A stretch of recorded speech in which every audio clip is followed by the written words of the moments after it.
meeting to order tonight. To welcome all our visitors and guests.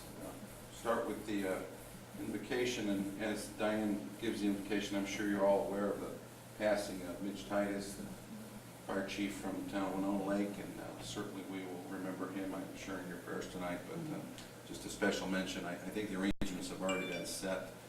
Wednesday, I believe, is viewing, and then Thursday is the actual funeral, so you can check the paper for that. So, Diane? Father, we come tonight and pause to remember Chief Titus.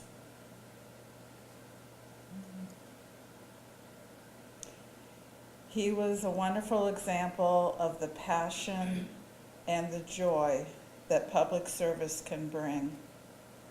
Help us take his example into our meeting tonight and be passionate about what we do so that we can improve the lives of those who live around us, so that we can preserve the quality of life that we have now, and so that we can move toward the future.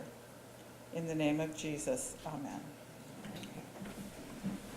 I pledge allegiance to the flag of the United States of America and to the republic for which it stands, one nation, under God, indivisible, with liberty and justice for all.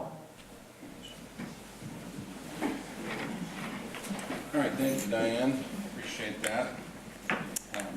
Councilman Clenderis sends his regrets, but he is under the weather this evening, so he will not be joining us. We'll let the notes really reflect 6 members present tonight.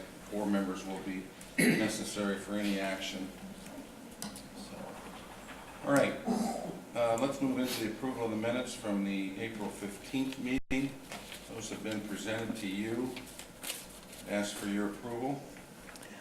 Before we do that, I would like to suggest, in addition to this rendering of the minutes and from here on out, we have start times on our minutes, but we do not have times of adjournment on our minutes, and I think that's important.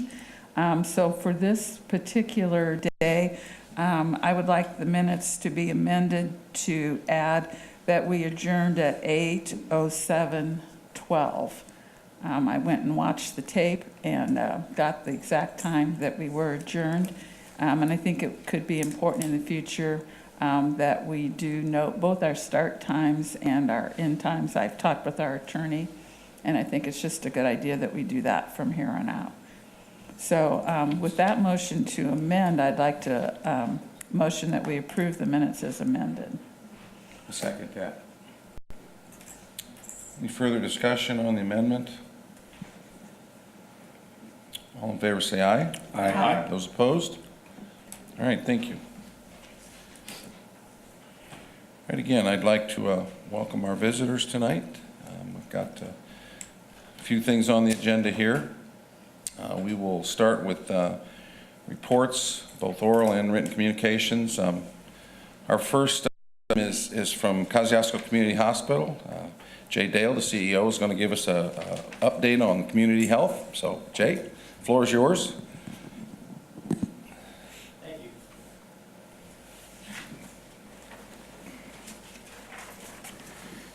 Thank you for allowing me to come here and give you a quick update on the happenings at the Kosciuszko Community Hospital.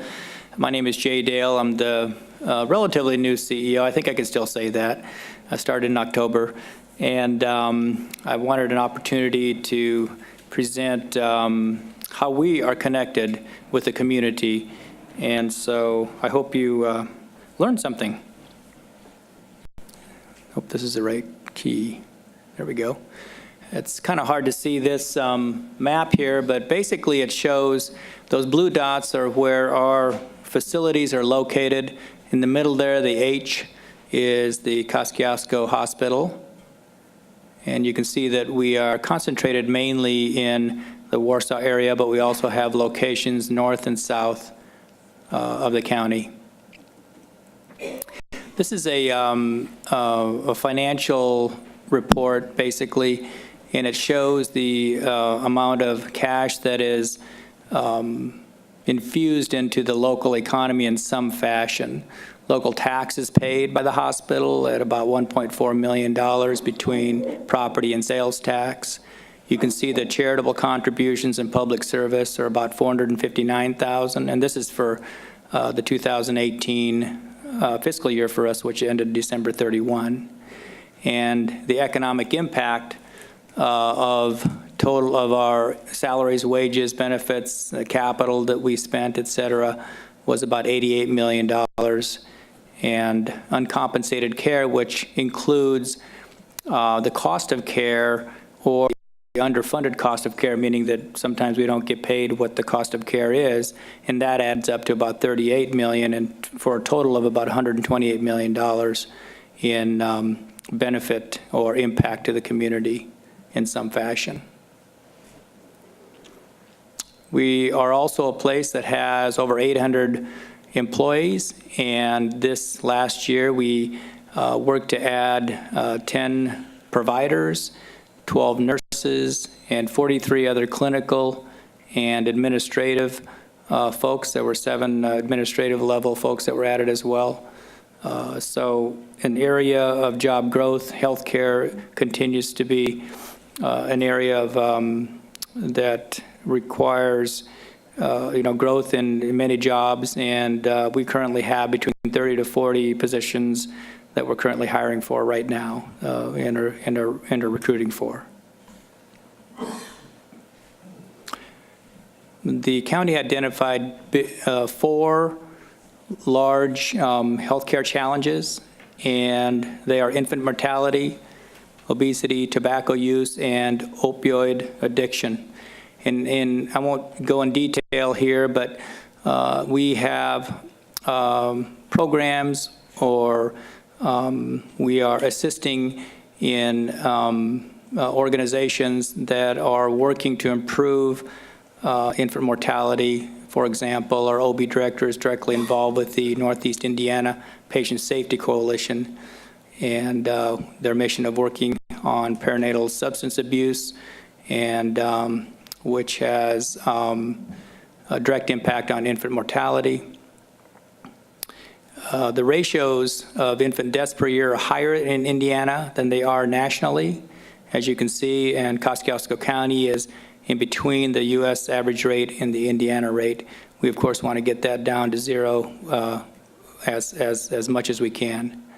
And so we're participating with our OB program and our soon-to-be midwife program to make sure that perinatal health is being done early as possible, because that's really the key to improving this rate. Under obesity, we have a number of programs in place that help to test and also to help folks that are ready to make lifestyle changes, work with our dietitian and trainer. We have the KCH Health and Wellness Center that is available.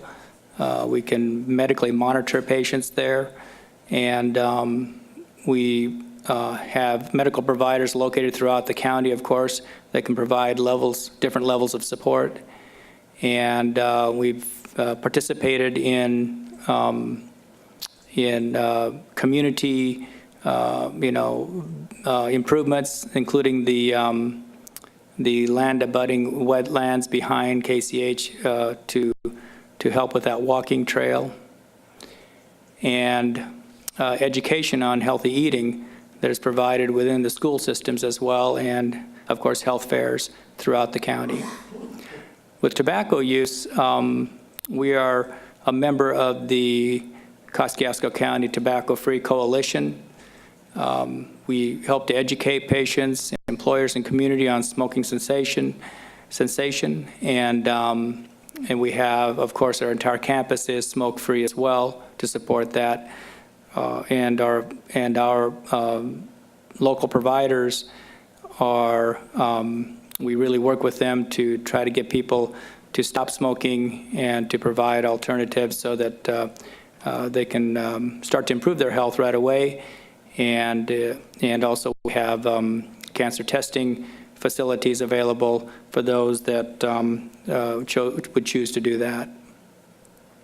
With opioid addiction, this is a large and growing concern, And we see a lot of issues coming through our emergency department, as many do throughout the country. We are working with the Substance Use Recovery and Treatment Subcommittee and looking for ways to reduce opioid addiction in the county. We have done first responder training with the school for Narcan use, and we, as an organization, as a group, have really tried to limit opioid prescription, and as a medical staff have really tried to do that as well. And so there's a lot fewer prescriptions and a lot shorter prescriptions than there used to be in the past being provided, and I think that's really key to reducing the the addiction trend. So these next few slides, I'm going to kind of flip through them quickly, but they are where we connect with our community and with your community. With the farmers market, of course, we do have participation in that.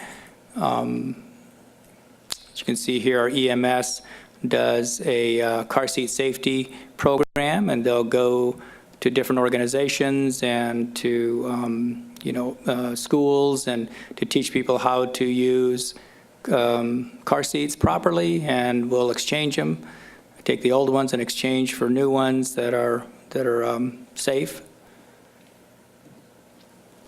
We participate in the First Fridays, upcoming Fat and Skinny Tire Fest and Family Safety Day,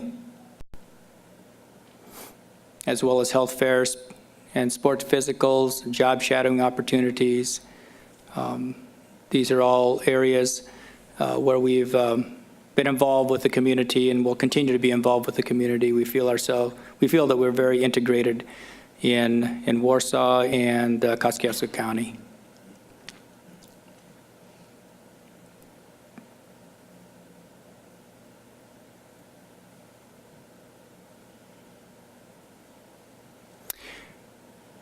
So, in summary, we employ over 800 employees. Sorry. Of that, over 50 are medical providers in a variety of settings. Our employees live, work, and play locally, and so therefore they invest and spend locally. And we continue to update and invest in the technology and staff to attract good quality workers to our community, good citizens to our community. And we work hard at keeping our patients local for their health care so they don't have to travel outside for great care. And we continue to develop our services to do so and support function. So again, some additional local investment that we've had in capital. We invested about $8 million last year, and there's another $26 million planned through 2021. These are some of the projects that we've invested in, medical technologies for cancer. There's the OB, we recently remodeled that. We replaced the MRI with an open MRI. We have 2 of them now. Campus refresh in our hospital and practices, and so on, as you can see there. EMS vehicle replacement, et cetera. And that's the end. Thank you very much. Right. Do you have any questions?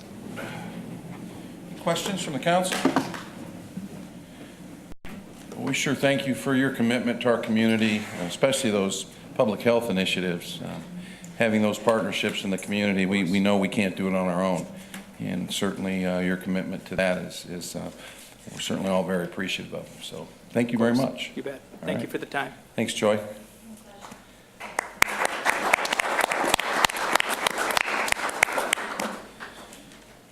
All right, Lynn, anything on the Comcast franchise fee?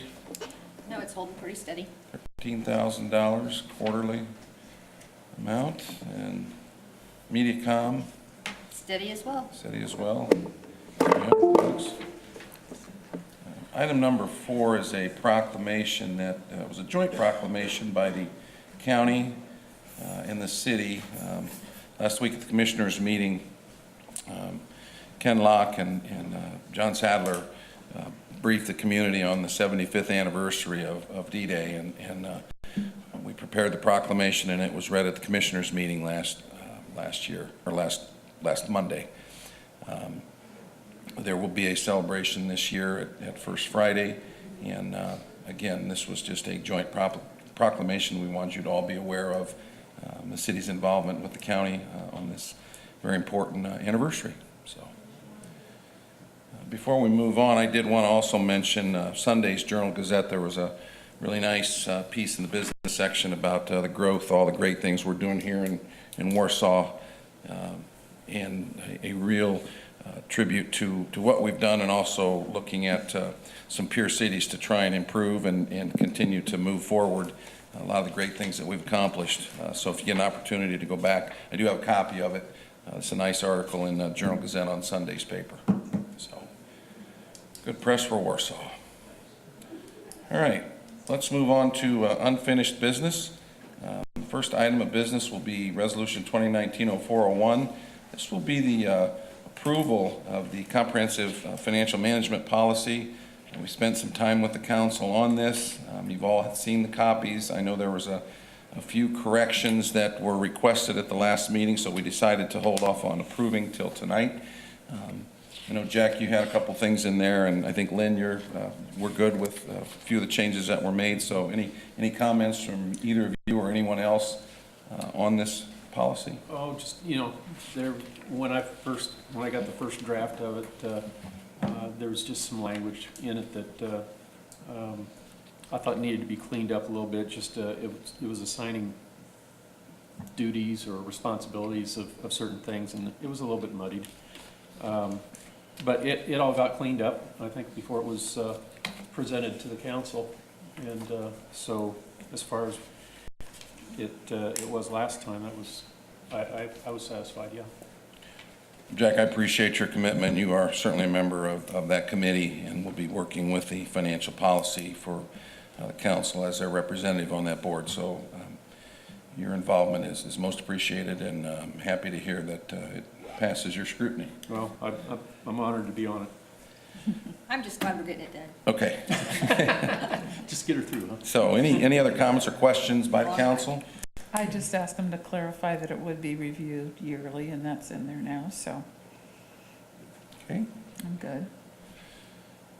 Well, with that, is there a possible resolution for 2019-0401 approval? I would move that we accept Resolution 2019-0401. I'll second that. Okay, any further questions or discussions? All in favor say aye. Aye. Those opposed? All right, thank you.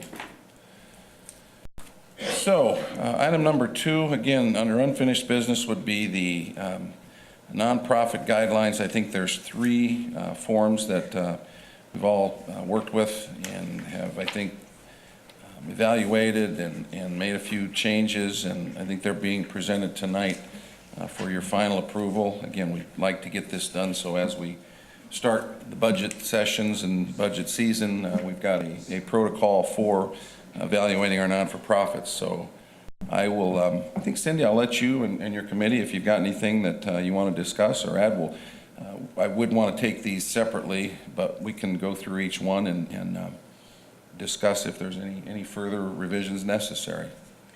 Okay, I think primarily what we did, we went through and we added dates so that the application form will be due by June 30th of 2019.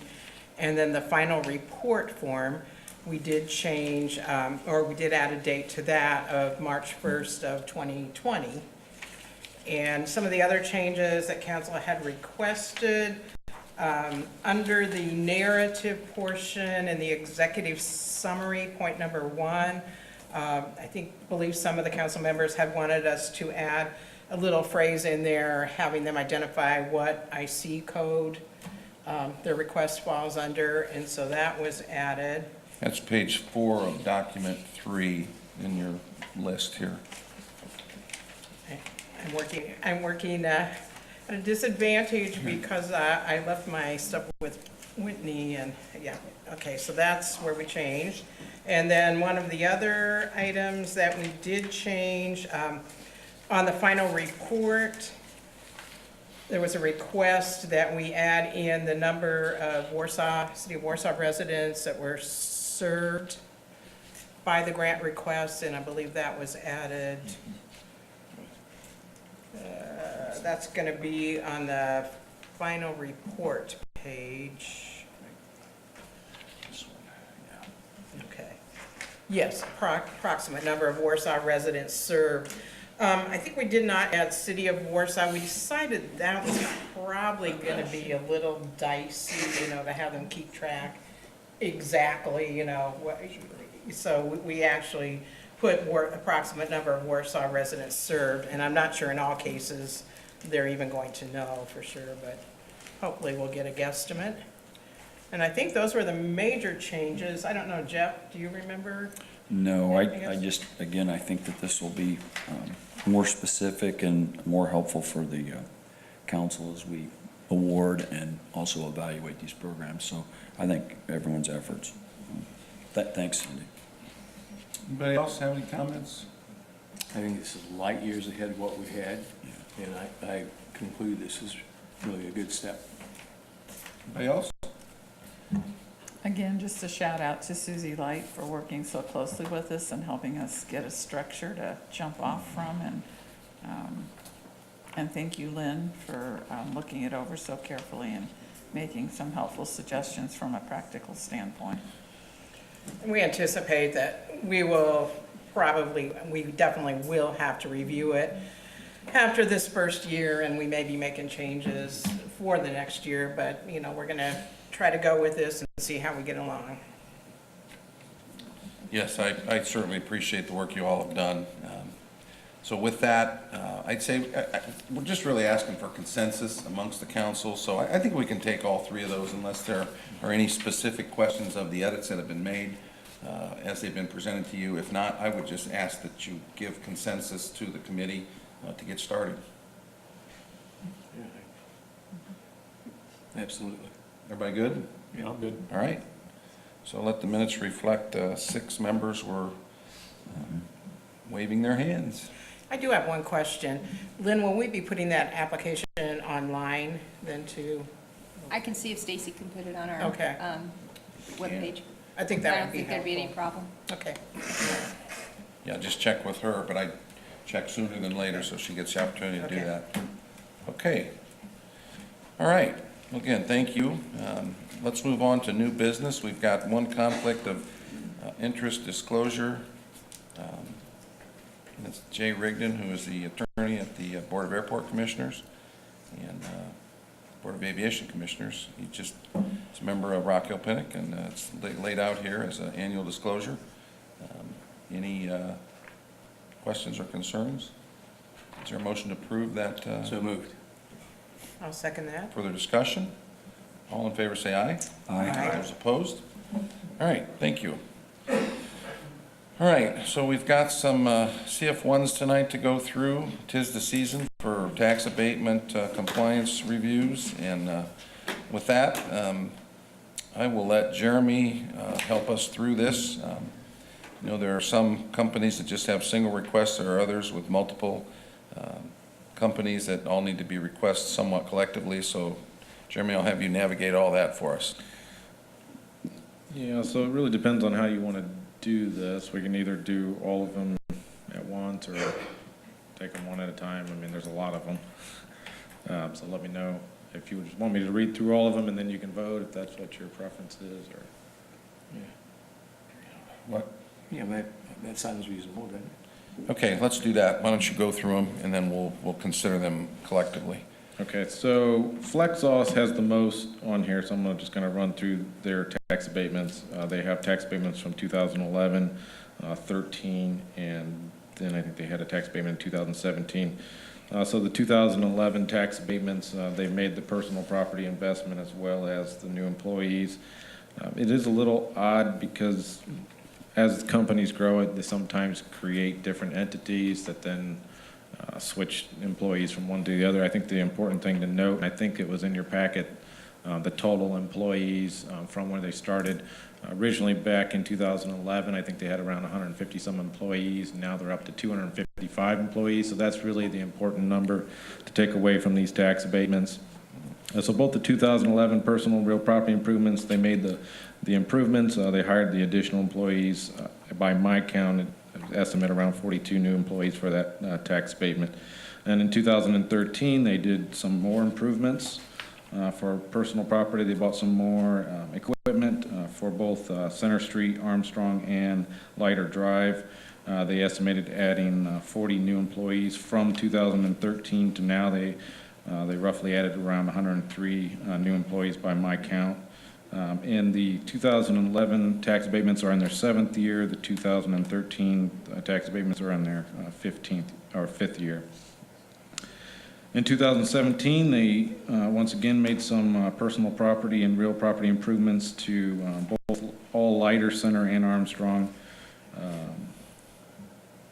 And I think they estimated adding roughly 15 new employees. They're still in the process of making those improvements.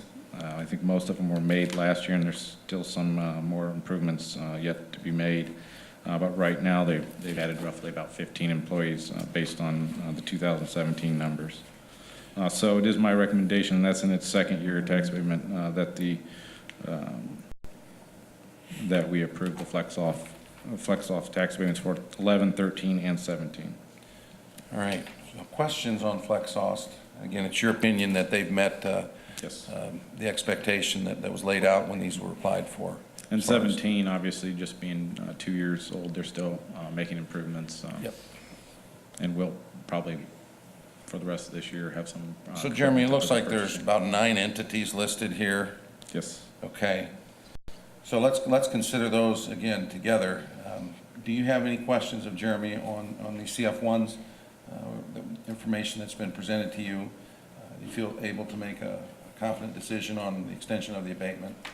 I'm just Continuation of the excited abatement. that they continue to remain in our community and that they continue to add new things and add new employees. Yeah. I don't think we've heard the last of them. Yeah, I don't either, so that's great. Anything we is can do good. to encourage them, They so I continue to recommend grow. that So is that a we motion do to approve? yes. All right. Is there a second to that? Jerry? All right. Any further discussion or questions? All in favor, say aye. Aye. Those opposed? All right, let the minutes reflect 6-0. All right. What do you want to do next? Banner Medical, this is the first, we built the Shell building in 2015, 16. Banner Medical was the first business to look at that Shell building in pretty much in depth. It didn't fit their needs, but they ended up building another building at our technology park. You've already reviewed the real estate personal or real estate property tax abatements a month or so ago. This is for the personal property. This is Banner Medical's tax abatement for personal property.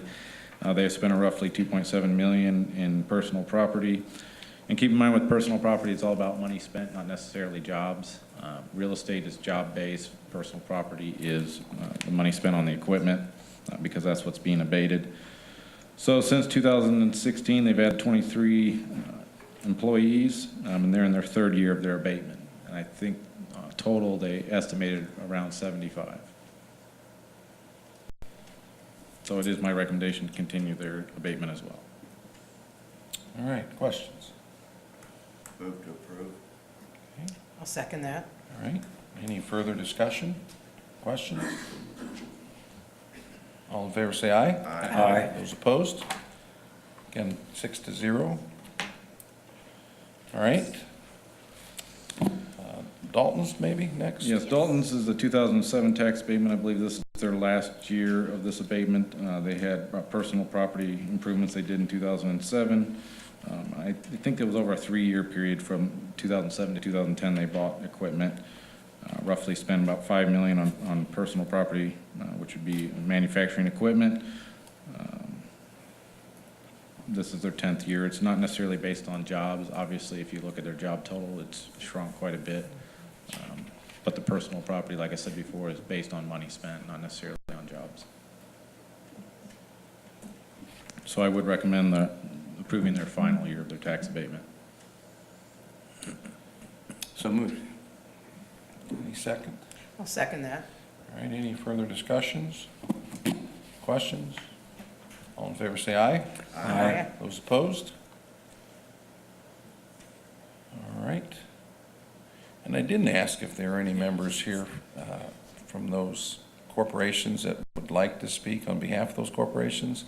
I know we will have you guys in a minute, but I didn't ask about Flexsoft. Is there anybody here from Flexsoft or, no? Or Dalton, or Banner? All right. I think Wymet would be next. Wyman applied for a tax abatement in 2009. This was for real and personal property. They had estimated adding 15 new jobs. They've currently added 28 from the original tax abatement submitted in 2009, and they made roughly $746,000 in real property improvements. This is the so I would recommend that we continue their abatement as well. All right. Do y'all have anything to add? I think they should get an award for showing up every time. We very much appreciate your presence here tonight. It's been a great year. It's going to be a busy year, and even like the first 5 months after, so appreciate your involvement when you use us. All right. So, any questions? Move we approve. Is there a second? I'll second. Any further discussion? All in favor, say aye. Aye. Those opposed? Ron, did you make that motion? Yes. Okay, thanks. All right, again, the minutes reflect that passed 6-0. All right, any other matters come before the council? All right. Any visitors, questions, or comments? Well, okay. I'll ask for a motion to adjourn. So moved. All right. Thank you. Wow. 7:32.